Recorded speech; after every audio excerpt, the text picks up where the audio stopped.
Dank times, Danker thoughts, sweet vibes and taking it sleazy. The dankness is taking over, nonsense is dancing through his mind. Oh, the dankness is taking over. Dank times, Danker thoughts with Angelo Grosso. Welcome to another episode of Dank Times, Danker Thoughts with me, Angelo Grosso.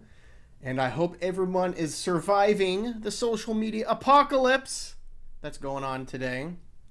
Well, really, it was going on for probably half a day, depending on where you live. But Facebook was down, Instagram was down, WhatsApp was down, Oracle was down. I'm surprised Twitter never crashed. And there were some other websites that went down. But it's a little coincidental that all this shit went down Monday morning, at least on the West Coast.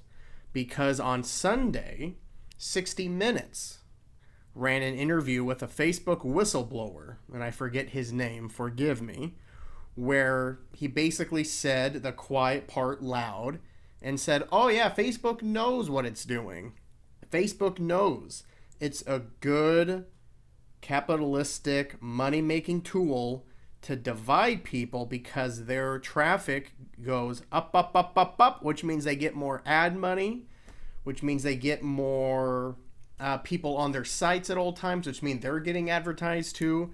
And it's really disgusting how Facebook is prying on division because they know what's going on. They know the amount of misinformation, outright racism and sexism, and then just trolling. They don't care, because if they actually cared and actually implemented some way to cut out some of these things, you're never going to get rid of it entirely, in my opinion. It's never going to happen. That's not realistic. But what can be done is serious steps can be put into place so that we don't keep sharing misinformation and that we don't keep getting into these outrageous arguments on there that end up causing a mass shooting or something, you know? It's ugh. And whenever they do come out and say something, it's all just talking, you know? I know we can't trust Facebook to fix itself, nor do I think the government should really go in and be able to fix everything as well, because it technically is still a business. And the government can only do so much telling a business what to do. But we've never had businesses like we do with social media and the internet alone. I mean, Google has way too much power. God knows Amazon does. And now you have Facebook. It's just, it's worrisome. And they're all sharing our data without our permission. And even though the mass majority of the shit online for each person probably isn't bad, the fact that we just don't have a way to opt in or opt out. You know, when I was working at the bank, there was some major legislative banking rules passed around 2008, 2009 because of the crisis that went down. And one of the changes of many was that debit cards, what was the exact issue? Either way, I apologize, I don't remember the exact issue, but basically new debit cards were being sent out. And you could either opt into something or opt out of something, but every single customer that has a debit card had to choose one of those two. I either opt into this debit card program or I opt out of the debit card program. Here's the pros and cons of each. Here's a brochure you can read. We were well versed on the differences, even though I don't remember dick about it now because, again, it was 2007, 2008. It was a long fucking time ago. I don't remember what I did last weekend.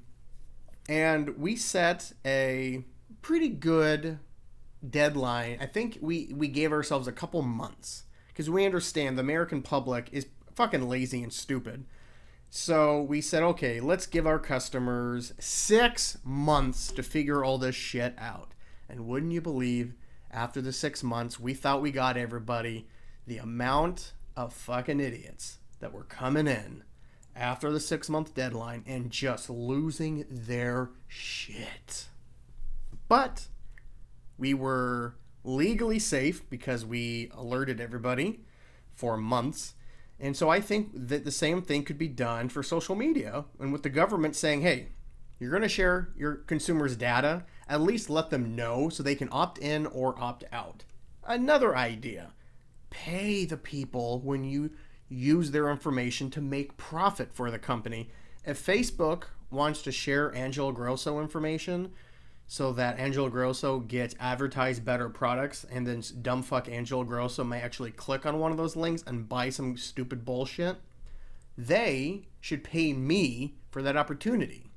I'm not talking big bucks here, but the amount of data that gets sent over, there should be a monetary correlation with it. You know what I'm talking about? It could something be like a nickel for every, I don't know, line of code. I don't give a fuck. I don't know what it is. Even if you only make a couple bucks a month, that's better than fucking nothing. Because, guys, isn't it a little bit spooky?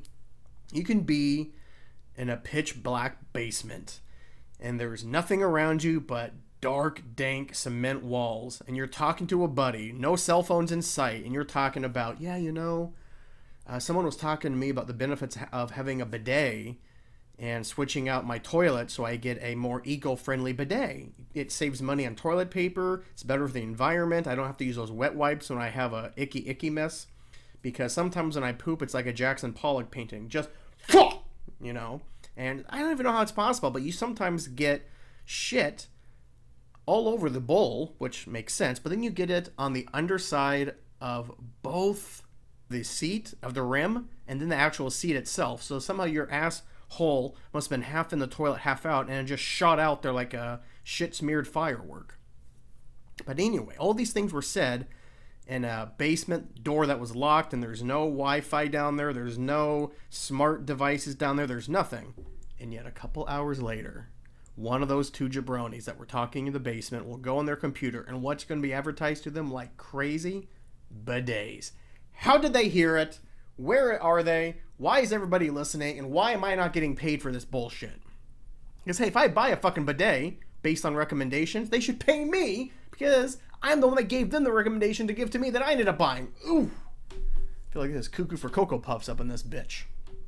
So I hope, instead of freaking out and keep hitting that refresh button, you put your phone down, which, I'm not going to talk like I don't have a cell phone addiction. God knows I do, especially in these fucking dating apps. It's disgusting. But I was able to put my phone down. I hope you all did too, and do something else. I know Twitter was still up. I personally don't use Twitter. I have a Twitter account, I believe. But Snapchat was up, so I was talking to a few ladies on Snapchat. But I was able to get the mass majority of my work done without the distraction of social media and other websites. Ironically, though, I did have a slow internet connection, but that was a whole other Xfinity issue. But I, of course, initially thought the Facebook crashing issue was causing my internet to crash for some stupid reason, because sometimes I have boomer thoughts. But after a 2-hour wait, Xfinity called me back. We worked out a plan, and they're going to come out tomorrow and take a look. So, free of charge. So, say what you will about Comcast, Xfinity, and they are scum. They are scummy cunts. Absolutely. There's not a lot of companies worse than Comcast. Sometimes I wish I would just pull a Fight Club in their headquarters. But, when you do talk to someone, and you really have to jump through a lot of fucking hoops like you're an orca at SeaWorld to get your fucking fish. But once you get it, and you're speaking to someone that's real, 9 times out of 10, I've had excellent customer service. But getting to that customer service, oh my God, I'd rather storm the beaches of Normandy. I think I'm slightly dramatic there, just slightly. But I hope this Facebook outage and all of the other apps and websites that went down reminded you of how much of a control they have over not just you and me, but over the entire global economy and the global mind. Is the global mind, is that the zeitgeist? Is that what zeitgeist means? The global mindset, global ideology or something? I don't know. I used to know what words mean, but I smoked myself into retardation. But let's move on from the Facebook issue. because I feel like I'm just repeating myself about watching for how much control they have over your life and how they're really a shithole company. And Mark Zuckerberg really should get hit in the head with the shovel a few times, not to kill him, because I don't think Mark Zuckerberg is real. I think once you hit him in the face with a shovel a few times, you're going to see the skin peel away, and you're going to see what, like a T-1000 from Terminator. It's going to be all android with red eyes and just a dead-looking eyes. You know what I'm talking about? That's what I think Mark Zuckerberg is. Deep down, he's an AI sent from the future to fuck everything up in the past so that when we catch up with his timeline, Facebook, instead of being an $800 billion company, they're an $820 billion company, because how much is too much? How much is enough? You know what I'm talking about? But anyway, enough of this. Let's move on to sports, where the Mariners and the Seahawks gave me a very, very eventful weekend. And Sunday, holy shit. I thought I was going to get a hernia or I was going to get a ulcer. One of the two. Is the hernia when your asshole explodes and you have to like sit on a inflatable ring when you drive? You know what I'm talking about? Is that what I'm thinking of? Whatever. You know what I'm talking about. Either way, the Mariners and the Seahawks did that to me on Sunday. That's my point. And let's talk about it. Well, the Mariners came so close to breaking their not getting in the playoff streak. And it's shitty in a sense that it really did come down to really one or two games. Baseball is the one sport that it's very common after a loss to say, well, it's a long season. It's not going to come down to this loss. Well, it did this year. But, I don't want it to sound like that I'm angry or upset or just, depressed or anything towards the Mariners. Quite the opposite. I'm feeling nothing but positivity and hope. And I talked a little bit about it on the last podcast, but I can't imagine any true Seattle Mariner, non-bandwagon bitch fan would look at the 2021 Seattle Mariners and say, good God, we had 90 victories. We almost made the playoffs. We needed some help on Sunday to even get to that point. However, even if we won on Sunday, it would not have mattered. We needed, I believe, Boston and New York to both lose, or one of them to lose, and us to win. But unfortunately, New York and Boston both won, so it did not matter what we or Toronto, who was in the same position as us, did. So, unfortunately, I'm looking at the playoffs, and there's not really a team on there that I'm rooting for. But if I had to choose one, I will pick Chicago White Sox and the Milwaukee Brewers. Those are my two teams. But anyway, 90 victories in a season where I don't think many experts, supposed experts, because what's an expert these days? The baseball experts basically predicted the Mariners to have anywhere between 70 to 80 wins. And 80 was kind of rare because we were playing a bunch of first and second year players with the sprinkling in of first year prospects. Outside of veterans of Kyle Seager and maybe Tom Murphy, our catcher, everybody else was kind of unproven. Now, I love Mitch Haniger, and good God almighty, did he put the entire team on his back for about a week. This is only his first, I apologize, this is his second full season in baseball. He's played 4 or 5 years, but he's never played a full season. And because of his injury, it delayed it a little bit. So I don't see how you can look at Mitch Haniger and say he's not arguably the best player on the team. His average may not be where you want it, but his leadership, his clutch hitting, his home runs, his RBIs, his defense is sorely lacking. However, he's my MVP of this year, followed up with Ty France, J.P. Crawford, and Kyle Seager. Those are the big ones. On the pitching, I can't imagine Chris Flexen would have been half as this good. When we signed Chris Flexen out of Korea, I never heard of the motherfucker, and I'm straight ADD with baseball facts. I was like, who the fuck is Chris Flexen? I know everybody. Best starting pitcher we had all year. Most consistent. Logan Gilbert. I'm excited about him. Kikuchi, get the fuck out of here. Tyler Anderson, I don't know why. I can't shit on Tyler Anderson. However, he did put us in a big fuck hole on Sunday. But again, it didn't matter in the long run. I don't know why we didn't use Brash earlier in the series. I would not have used a rookie on the last game of the season. You would kind of want to schedule your best pitcher at the time, and I understand Flexen and Marco Gonzalez pitched already, but if Tyler Anderson is your best bet, I don't know why you couldn't have put him out for a couple of innings, put Brash in for a couple innings, and put Gilbert in. Put your starters in for at least 2 innings, unless the shit hits the fan like it did with Tyler Anderson. But anyway, forget about Sunday. What a wild ride. I loved all the memes. I liked the whoever was running the Mariners social media account should get a raise or a promotion.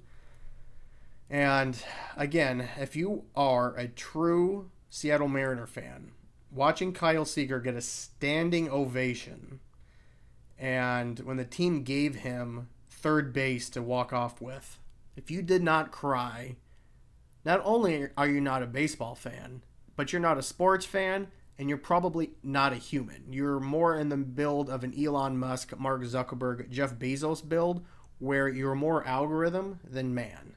And you should probably put your head in a blender and hit saute.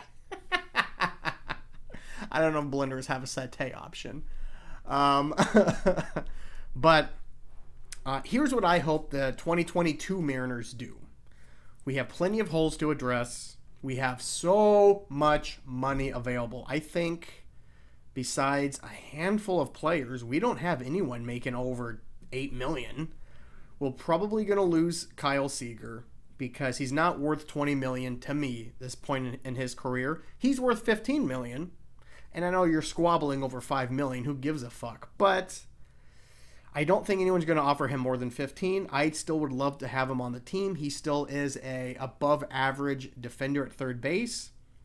And when I look at the minors, I don't really see any promising third basemen that are going to be ready for the next couple years. However, the free agent market is loaded with infielders that can hit. My dream scenario would be probably signing a Chris Bryant, Carlos Correa, that Simeon kid, Castellanos. I think he's more of an outfielder, which, we need an outfielder as well. And there's another one I'm drawing a blank on. Whit Merrifield, is he a free agent or is he just trade bait? It doesn't matter. What I would do is leave J.P. Crawford at short. And I think Ty France and Evan White can play your first baseman / DH. You have Luis Torrens and Murphy and the rookie Call Raleigh, who can all be catchers, and they could switch to the DH there. And Torrens can also play first. However, we don't have an established second baseman or third baseman. I like the Toro kid we traded for, but boy, did he hit an ice-cold stretch at the worst possible time. He had 1 home run against the Athletics or the Angels, but prior to that, he had nothing going for him. So it's a little bit stupid, in my opinion, to just guarantee this kid a starting position. He hasn't earned it. As much as I like Dylan Moore, he's your backup infielder, backup outfielder. And at third base, I don't know if Ty France could play third every day. I wouldn't put Toro there every day. So my thinking would be, if you do sign a Chris Bryant or a Simeon or a Correa, Bryant is the only actual third baseman, and he can also play the corner outfield. So Chris Bryant would be my number 2 free agent that I would sign. Number 1 would be Carlos Correa, because you're fucking over a division rival with the Astros. And Correa, even though he is a shortstop, I think he could transition to either third or second. I imagine this. I don't know. Simeon would also be a great player. Castellanos would be a great player. If Whit Merrifield is available, I'd trade for him. And in the outfield, besides Mitch Haniger, nobody is guaranteed a spot. In my opinion, you kind of want to give one of those spots to Kelenic, because even though he still had his rookie pitfalls and everything, near the end of the season, you could see the progress was there. The average may still be below the Mendoza line, but I believe if you look at him the last 30 games, he did much better. So I would say he deserves either an outfield spot opening. Same thing with Haniger, of course. And I don't know what we can expect from Kyle Lewis anymore. He just can't stay healthy. I would make Kyle Lewis your DH outfielder and just give him some days off during the week to rest his knees. Or make him full-time DH, or you may have to move him to another position that's easier on the knees. I don't know what you're going to do, but Kyle Lewis is too important of a bat to just give up on him. But the injuries are killing me. And it's the same thing with the Jake Fraley's of the world, the Jake Bauers of the world. I like them, but are they everyday players? So when I'm looking at everyday players, there's very few current players on the Mariners that deserve that designation going into next year. The pitching, I think we need to add at least 1 or 2 starting pitchers. The bullpen, maybe 1 or 2 arms. I'm less worried about the pitching outside of 1 starting pitching. If we go in free agency and we sign 1 decent free agent starting pitcher, I'm happy. But I think the offense needs some attention and love, baby. And I know that we have some amazing talent coming up, but most top prospects flame out or bust out and never reach the majors. Do I need to go through the list of top talent in the Mariners minor league organization since the mid-2000s? Kyle Seager is the only one. He's the only one that made anything of a career. And he's not even borderline Hall of Fame. I believe he owns all of the Seattle Mariner records for third baseman, and Kyle Seager may go down as the best third baseman the Seattle Mariner has ever had. We may even put him in the Ring of Honor. But, come on. If that's the high water mark, well, no wonder we haven't made the playoffs since 2001. So I commend the Seattle Mariners. I hope we're smart and we sign a few free agents. We have the money. Now's the time to give out some big size contracts, some big names. We're riding high. People are going to support this team. We almost made the playoffs. That should attract players, and we have such talent coming up that even if they're blocked by a free agent, you can always trade those top prospects to fill in your team. Hey, as much as I love the idea of that Julio Rodriguez coming up here and having a Julio Rodriguez, Jared Kelenic, and Kyle Lewis outfield for a decade to come, that's great. But the odds of all 3 of them clicking and all 3 of them are going to hit their potential is probably like 10%, 5% chance that's actually going to happen. So, you know what? Next year at the trade deadline, if we're 20 games over 500 and we're still fighting to secure a playoff spot or to get that final spot, whatever, I would have no issues trading top prospects like a Julio Rodriguez for a starting pitcher, let's say, because that's what the good teams do. You look at the baseball teams or just sport teams overall that kind of have a minor league system, the teams that are consistently in the playoffs or the championship games, they don't just assume the prospects are going to be the next big thing. They use the prospects to fill in their team and to trade to get experienced, proven talent to kind of put together the team, if that makes any sense. But anyway, I think I've blathered on enough about the Mariners. The Seahawks also gave me quite the emotional roller coaster ride on Sunday because it was a big fucking deal. We're 1-2. Russell Wilson has never lost 3 games in a row. We're fighting the 49ers, who are coming off a tough loss. We're in Santa Clara, and if we go 1-3, we are going to be 3 games behind the leader because the Rams and the Cardinals, who were both 3-0 at the time, were also playing each other. So one team is going to be 4-0 in that division, and you cannot be 1-3 because the odds of you even catching up are far and away damn near impossible. And if we lost the game to the 49ers, I hope people would be talking about job security for the defensive coordinator, Ken Norton Jr., and if we start to go down even more, like at the bye week, if we're like 3-6 or something, then Pete Carroll may have to go. And through the first 2 quarters, it looked like we were watching the ending of the Seattle Seahawks dynasty under Pete Carroll. And I pissed off some of my best friends by saying the Seahawks have a dynasty. 1 Super Bowl victory does not make you a dynasty. True. But we made it back-to-back Super Bowls, winning 1. We're not going to talk about the one we lost. I still can't talk about it. I'd rather talk about the death of my sister or death of loved ones or anything else that was tragic in my life, but I will never talk about not running the goddamn ball on the 1-yard line in the Super Bowl. But anyway, we've made the playoffs, I think, 10 out of the 12 years Pete Carroll's been here. And Russell Wilson, since he's been here, he's only missed the playoffs once. I don't know. If you don't want to call it a dynasty, I don't know what you want to call it. But Russell Wilson is now the fastest quarterback to 100 victories. He's beaten everybody, even old man Brady, Peyton Manning's of the world, the Drew Breeses of the world. So if not a dynasty, I don't know what you want to call it, the Pete Carroll, Russell Wilson, Seattle Seahawks. I don't know what you want to call it. I'm going to call it a dynasty because to me, having a winning record every year for them, I think we had a few 7-9s in there. He had one 7-9, and we missed the playoffs one year when we went 9-7, which is still a winning record. How can you not call that a dynasty? Will we make the playoffs this year?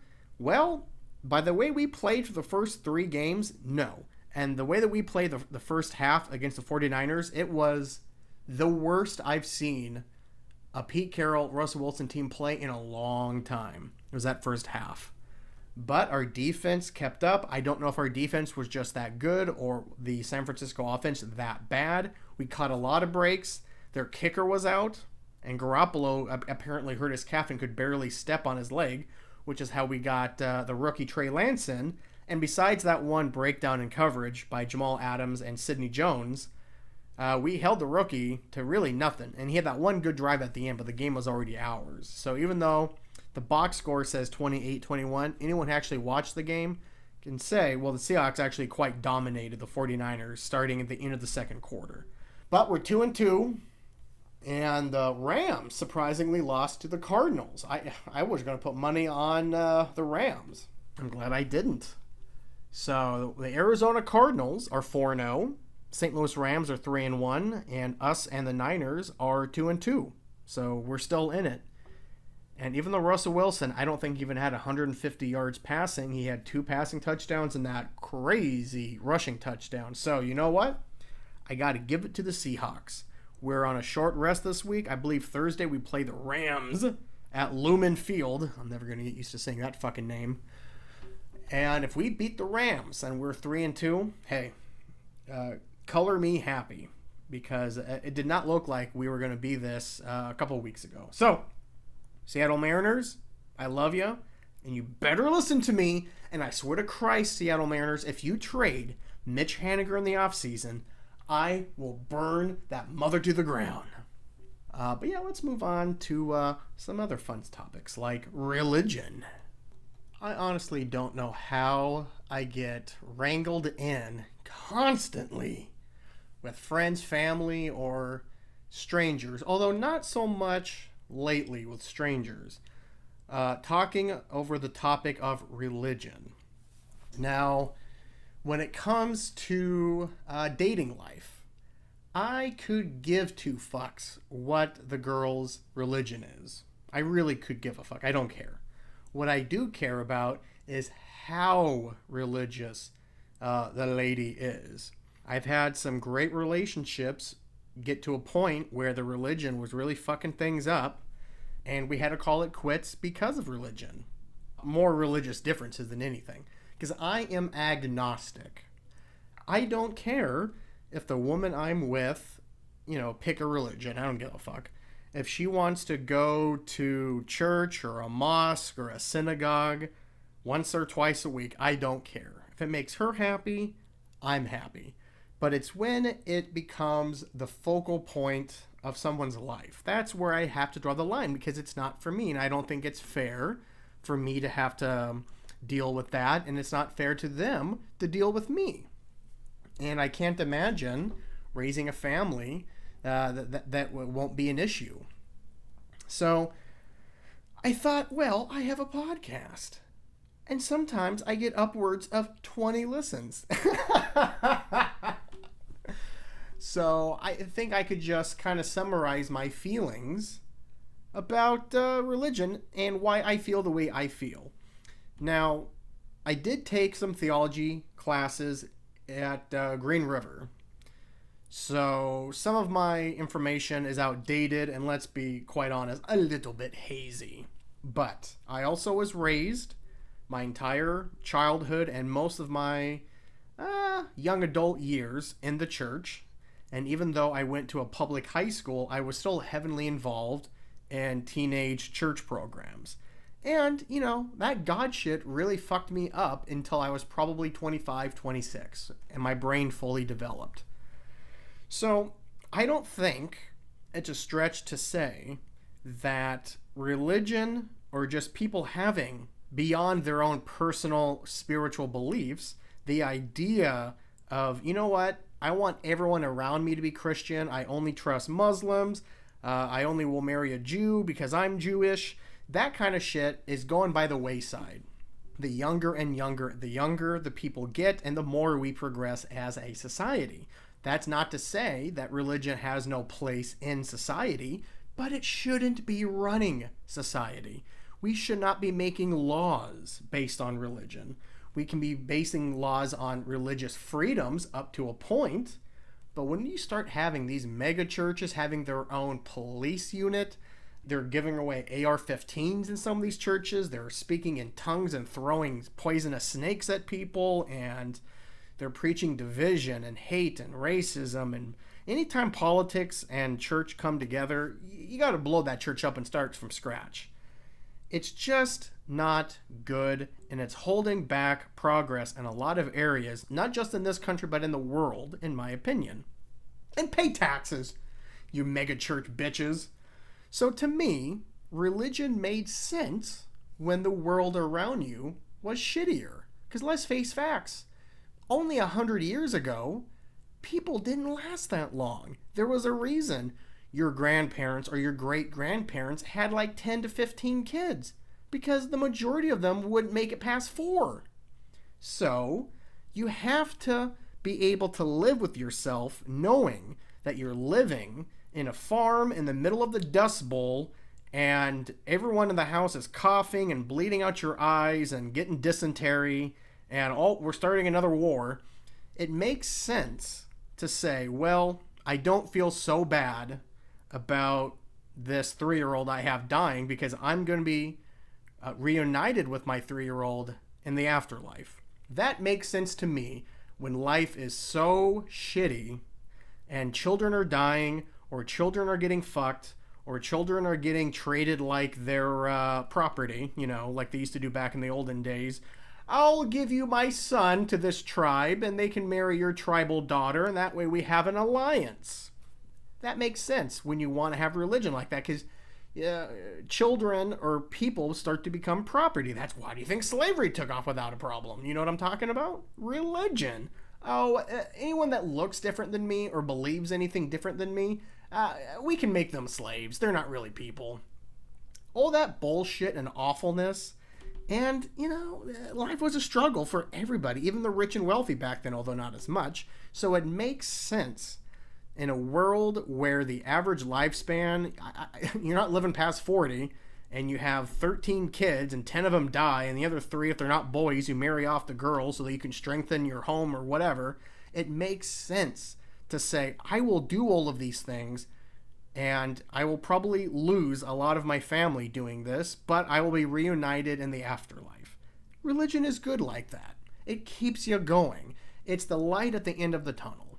However, it's beyond fact at this point, when you look at historical context, that the ruling class and the Catholic Church, the Protestants, wherever you want to go throughout history, before we got the Industrial Revolution and the printing press, that religion was used by the rich and the powerful to keep the poor and working class from basically marching to their houses, ripping out the wealthy out of their houses, and beheading them. Religion was used as a tool to keep those poor, ignorant people docile. There's a reason why pastors and preachers and other religious people that are in charge have always been wealthy up until only recently. The Catholic Church probably has more money than America, China, and Russia combined. And I'm basing that purely on emotion. I have no way of backing up that claim, but doesn't it sound a little bit about right?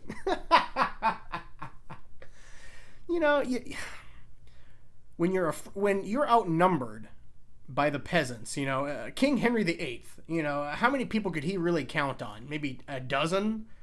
Those dozen people are not going to protect you when you have hundreds and hundreds of serfs taking over your fucking castle and demanding your head on a pike. You know what I'm talking about? So you gotta preach all these things, and you have to make it so only certain rich, powerful people are able to read and write Holy Scripture so that it puts them above the riffraff, and it keeps them docile. That's the best way I can put it. And it would filter in children into the Catholic Church, and those kids would get fucked like crazy. Actually fucked. Pedophilia. Because, again, it's the church. They can't be wrong. And it's just a direct pipeline of the ignorant, the inbred, and the slightly mentally retarded people putting their children and basically their the next generation up to the only thing they can trust in is this thing they can't see, they can't touch, but they just know it's real, is faith, spirituality, religion. And those kids get literally fucked over, and then they grow up thinking, well, that's just part of life, I guess, Pastor O'Brien really did a number on me, but God chose Pastor O'Brien for a reason. And I know that's a little dark and macabre, and I'm not saying every single Islamic or Christian person of faith is a pedophile. That's not what I'm saying. However, probably millions and millions and millions and millions and millions and millions and millions of little children did get, that's all I'm saying. I'm not going to go into detail on that. It's disgusting. So, it makes sense. Religion makes sense up to a point. We reached that point quite a long time ago, which is why if you take an actual decent poll, which I don't know what polling you trust these days, but I still have faith in it if done correctly, and it has transparency. If you ask 1,000 Americans throughout the country, or you can even say 1,000 people per state, except I don't think some states have 1,000 people. Why the fuck are there 2 Dakotas? Just merge them and call up Dakota dumbfucks. Who gives a fuck about them? Same thing with Iowa. Can we just bomb it and start over? Who gives a fuck what they have to think? And I don't know why I picked on Iowa. Probably because I was reading about the Iowa caucus. Is it the first one? That doesn't matter. Fuck those people. It's a flyover state for a reason. You never hear people say, I'm going to go on vacation this year. Oh, where are you going to go? Are you going to go to Europe or Asia? No, I'm going to actually stay in America. Oh, are you going to go to Florida or New York or California or Texas? No, I'm going to go see the sights in fucking Iowa. I don't think Iowa has a hill. Anyway, what's my point? Oh, yeah. If you ask 1,000 people out of every state, do you consider yourself religious? I bet the mass majority would say no. They're agnostic or atheist, or they just don't give a fuck. I'm not saying that's good or bad. I think religion and spirituality and faith and all that garbage has a place in each and every one of us. I am the way I am because I was raised in the church. I think I do have a high level of empathy and compassion and forgiveness for people, for better or worse. But I also know that it really fucked me up. I don't think you should be legally allowed to choose a religion until you're 25. I know you can't make that a law, but how about this? I would make it illegal to donate money to any kind of religious or spiritual or faith-based organization until you're 25. Can we at least start there? Ugh. And I know that may piss some of you off, everything I just said, but just know, hey, it's my opinion. And if you believe in the holy books that have been made up and rewritten over the generations, and who knows what actually was said at the beginning, because there was no written word back then, if you're actually going to trust these man-made texts as the guiding force in your life, and you're saying, this fucking Angelo is sounding like an atheist douche, well, just know I'll be burning in the pits of hell, getting a tan while you're up in heaven, hanging out with all the really cool religious people you know whose full purpose in life revolves around religion of one way or the other. Aren't those the coolest people?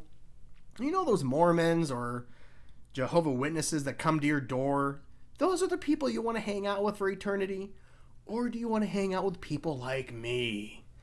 I think in hell it'll be fun. It'll be fun. I think this whole idea of hell being just a lava, fire-infested hellhole surrounded by red rocks and satanic horned demons poking pitchforks in your asshole, I don't think that's really going to happen. I could be wrong. But no one's ever come back from hell and said, ooh wee, do not sit down in hell. Every single chair has spikes that go straight up your asshole. Man, I am fixated on assholes here. But anyway, that's my spiel about religion. I have no problem if you are any one of the infinite religions that are out there, but just don't push it on other people. Just say it's my own belief. I'm pro-choice. And if you're pro-life, okay, be pro-life. But shut the fuck up about it. I don't give a fuck. Do you think I'm out there yelling about the coolness of being pro-choice? Oh, I love being pro-choice. I love going to abortion clinics with popcorn and a kazoo and just saying, woo, wait, this is Dr. Flanagan doing the abortion today. Oh, these are good seats I got. Oh, I can see everything. No. Calm down. Chill. Relax.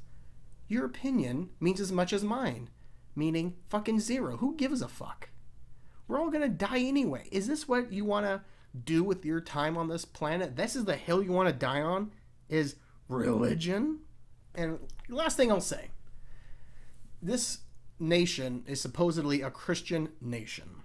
And the mascot of Christianity, Jesus H. Christ, even said himself that faith is good. Religion is bad. Religion is man's interpretation of faith. And what is the problem with man? Original sin. You were born sinful, and you start your life sinning. And one would imagine the people that wrote your holy text were also sinful fucks that had ulterior motives and thought, I'm going to write a bestseller book. Oprah's going to put her name on it. Who's the new popular one? Reese Witherspoon. That bitch is putting her name on books. If you put out a holy text back in the day that had the equivalent of Oprah and Reese Witherspoon sticker on that text, you know those poor fucking inbred retards are going to read it. And they're going to be like, oh, this makes sense why life is shitty. There is an almighty being above me that's doing all of these things that I have no control over. I best not make him mad.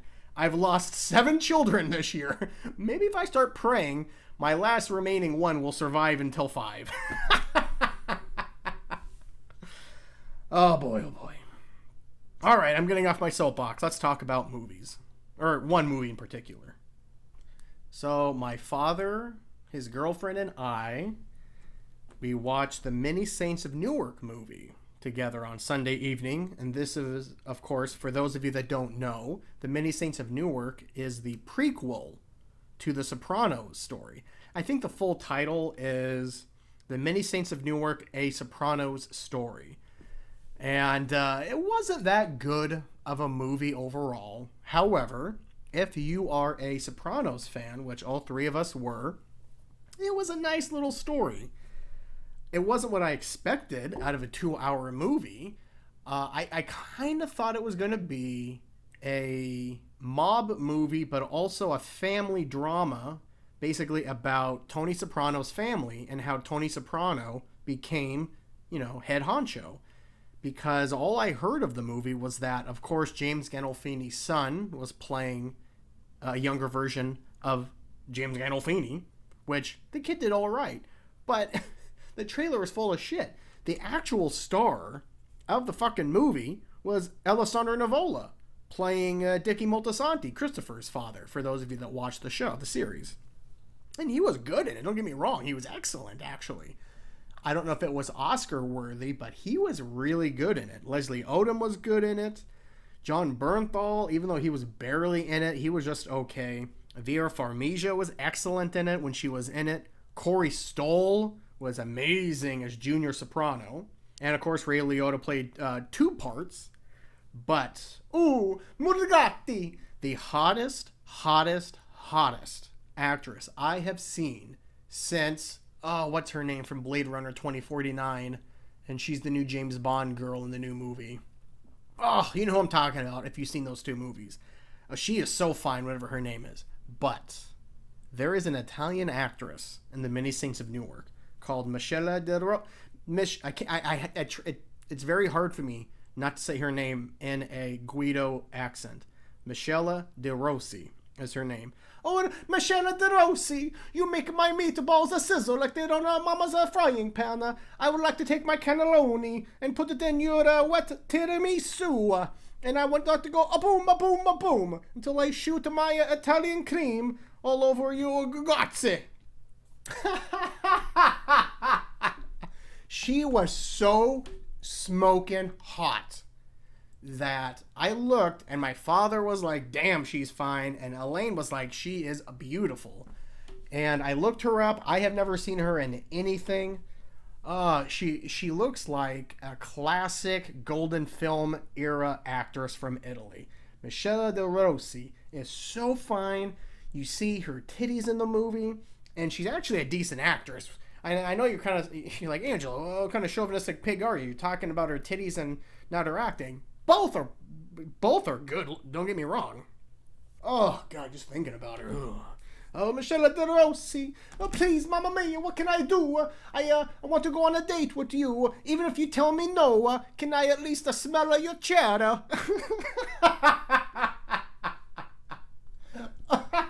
Oh, Mrs. De Rossi, please, let me do what I can.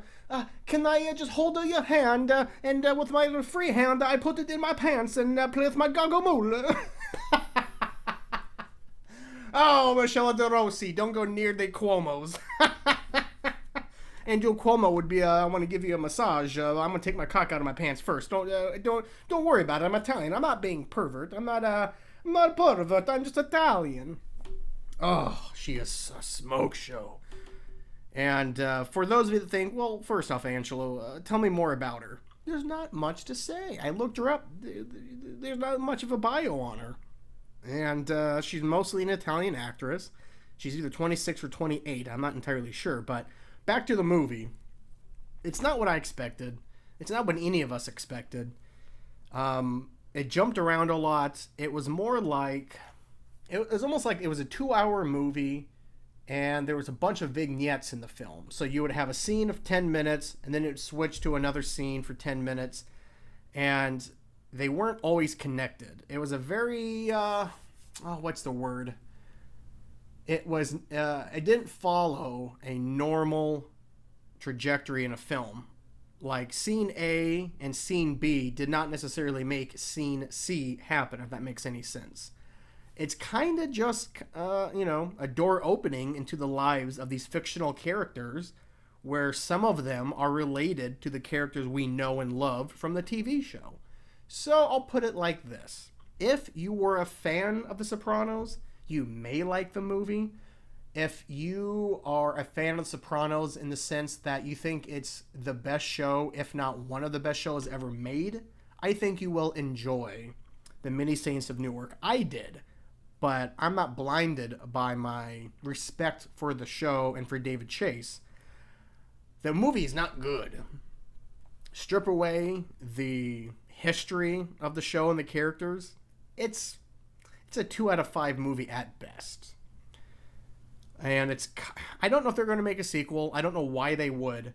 I don't want to. If I talk any more about the ending, it'll spoil it. So I'll just leave it at that. If you're a fan of Sopranos, watch it. If you're not, you're probably not going to like it. Is that the only movie I saw? That's the only movie of note. And so I think we could go towards the closing here. I've had a couple heartbreaking conversations with some friends lately. Most of them dealing with marriage issues, divorces. And one of my best friends really opened up to me. And I'm not going to share. It's a private matter. But it filled my heart with sorrow because I called this individual to praise him, to say, hey, I went to an event that he held earlier in the week. He did an amazing speech. I just wanted to congratulate him on that and everything he did for his job.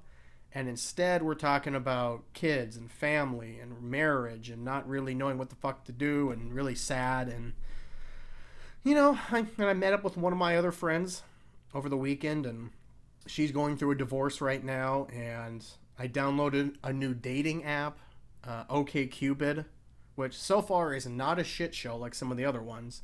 But I spotted my very first girlfriend ever in my life on there. And I thought, hey, that's great she's on here because, one that got away. But last I checked, she was married. So that's kind of sad.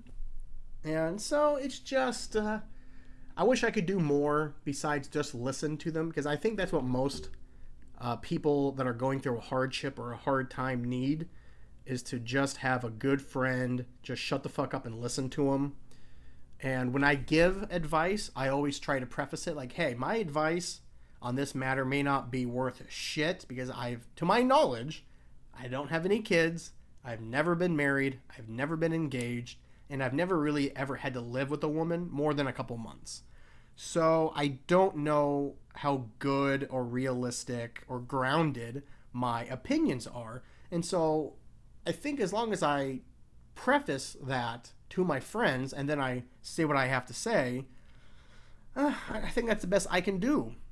And also just open myself up to them and be like, hey, you want to go meet somewhere and chit chat? I will go to you. I'll meet you halfway. You're always invited over here. Because, the last few years, COVID has really kicked the fucking shit out of everybody. Even if you think, oh, I'm a tough guy, nothing gets me, blah, blah, blah. You're full of shit. Your parents didn't love you enough if you think like that. So it's not a weakness to admit you're struggling, you need help, and hopefully you have a friend or friends that you can reach out to and talk about these things. I'd like to think I am that individual for a lot of people. And I'd like to think that if I was going through something like that, like some of them are, I could reach out to people. And I have. I have reached out to friends or family when I'm dealing with anything personal or friend or family related. So, I don't know. So if you know someone that's going through a divorce or lost their job or cancer diagnosis or got an STD from a dirty hoe, just make yourself available to them. Send them a text. A call would be better.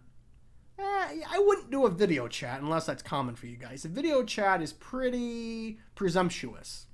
But do something for them. They need you. And with that, I think we can wrap up here. So in closing, I hope those of you that listen to this, all 20 of you, you will heed my words. And try to make this world a better place than it was when you came to be. Does that make any sense? It's just like you plant a tree and you don't expect to enjoy the entire tree in your life because it takes a long fuck time for a tree to grow. So you plant that tree for future generations to enjoy. Anyway, that's my socialist progressive agenda opinion on those things. In closing, I'm going to play you a quick interview here that the esteemed Bill Gates gave to PBS NewsHour, and he was asked directly about his relationship with one Jeffrey Epstein, which I don't know if you even give a fuck about this. I, for one, do not think he committed suicide. I find it completely wild that he would kill himself knowing that he had all of the wealth of knowledge of all these rich and powerful people, and what did those rich and powerful people do on his island with these underage kids. And it just so happens, as his court date was getting closer and closer, he committed suicide in a heavily guarded jail cell when the cameras just went out and the guards weren't around. And his cellmate was a former dirty cop. Come on now. In fact, I think that dirty cop was an enforcer, but I don't want anyone showing up to my door, so that's all hearsay. But let me play you the very odd, interesting, and worrisome explanation Bill Gates gave to the answer. And even though this is not video, so you can't see him, his body language is brutal. He looks like he would crack under pressure immediately. Was reported at that time that you had a number of meetings with Jeffrey Epstein, who, when you met him 10 years ago, he was convicted of soliciting prostitution from minors. What did you know about him when you were meeting with him? As you've said yourself, in the hopes of raising money? I had dinners with him. I He's regret squirming, doing that. playing with his He had fingers, relationships with not making eye contact.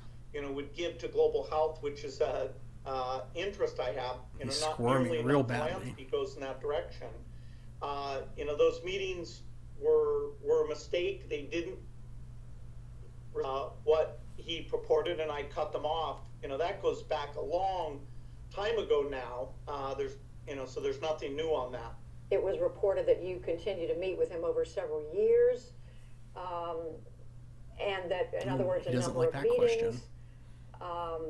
What did you do when you found out about his background? Well, I've said I regretted having those dinners, and there's absolutely nothing new on that. Is there a lesson for you, for Ugh, it anyone looks like he's else pissing in pants. looking at this? Well, he's dead, so in general, you always have to be careful. Ooh. And Oof. I'm very proud of what we've done in philanthropy. Painful. Very proud of Just the work painful. of the foundation. That's what I get up every day and focus on. No lesson to learn, Bill? And I implore you to actually watch the interview. I'm surprised that PBS anchor isn't dead or on a hit list or has disappeared. But it was quite painful seeing him squirm in his chair, play with his hands, and he did keep wringing his fingers where his wedding ring used to be. So that's kind of sad in a sense, but go fuck himself. He avoided the question. He looked so uncomfortable, and I'm sorry. The last question she asked him was a softball question. What, if any, lessons did you learn from this? Well, probably not to hang out with pedophiles. I found out this guy's an asshole, and I never saw him again. That's what I should have did, but instead I chased the money, or I like that young pussy, and kept going. So, Bill Gates, you're a fucking creep to me. But you also have done a lot for charity work and to helping the third world, but you also fight constantly against the releasing of medical licensing so that poor countries can do what you do, but at cheaper cost and more easily and readily available to them, but so that you make more money. You protect the pharmaceutical companies, but you do donate a lot of money. It's hard, Bill Gates. It's hard. You're like Dr. Fauci. I trust him, but holy shit, he lies like a motherfucker. But with that, I love y'all. Treat others as you want to be treated. Take it sleazy. And don't do anything I wouldn't do.